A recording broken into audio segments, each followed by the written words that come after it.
Mary, Queen of Scots by Tim Vickery. Read by Claire Willey. Chapter 1. Fotheringay. My name is Bess Curl, but this is not my story. It is the story of my Lady Mary, Queen of Scots. She wrote the story, and then she gave it to me. I am going to give it to her son. She began the story a week ago. It was January 1587, and we sat here in our cold room in Fotheringay Castle in the north of England. We couldn't see much from the window. 1 or 2 houses, a river, some trees, some horses, and a road. That's all. The road goes to London, the home of Queen Elizabeth of England. Mary sat with her little dog in her hands and watched it all day long.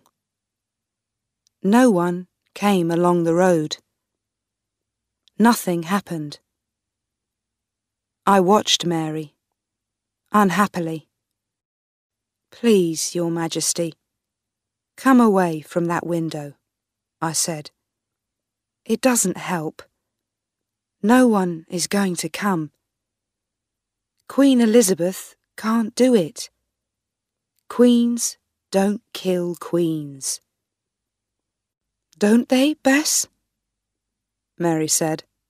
"Then why are we here, in this prison? Why am I not free?" "Why, Your Majesty? Because Queen Elizabeth is afraid of you." "That's right," Mary said.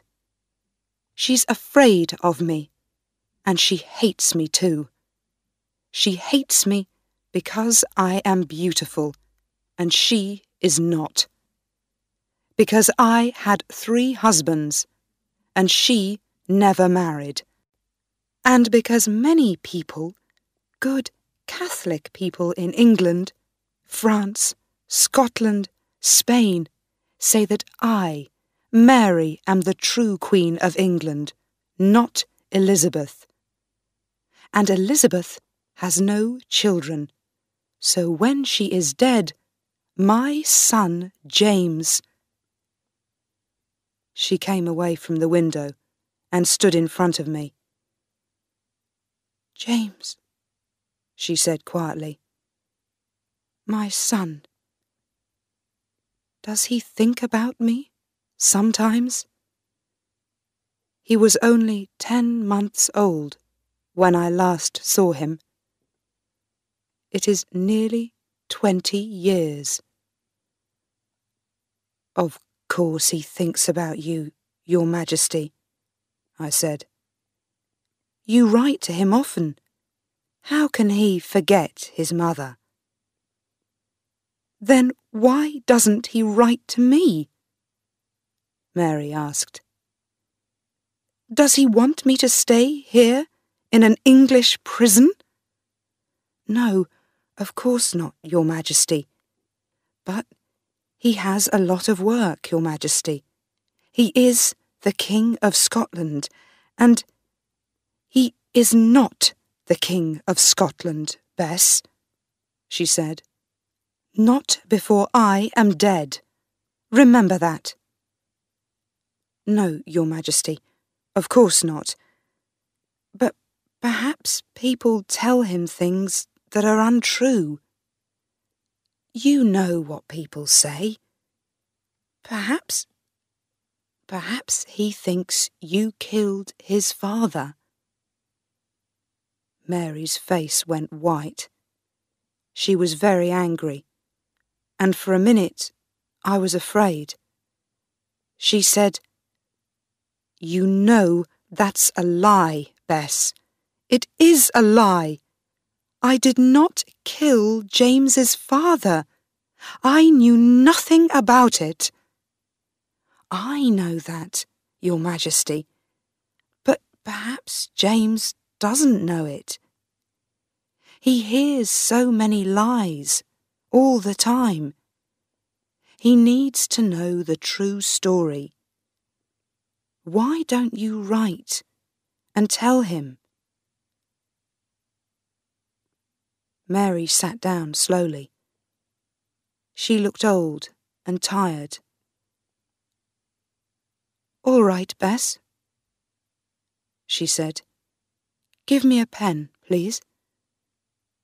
I'm going to write to James and tell him the true story. You can give it to him when I'm dead." "Dead, Your Majesty? Don't say that. You aren't going to die." Her old, tired eyes looked at me.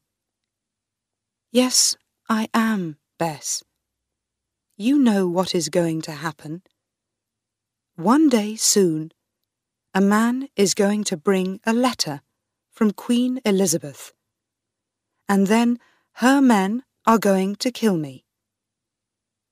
But before I die, I would like to write to my son, James. I want to tell him the story of my life. So give me a pen, please." I gave her a pen. This is what she wrote. If you enjoyed my video, please subscribe, like, comment, and share. Thank you.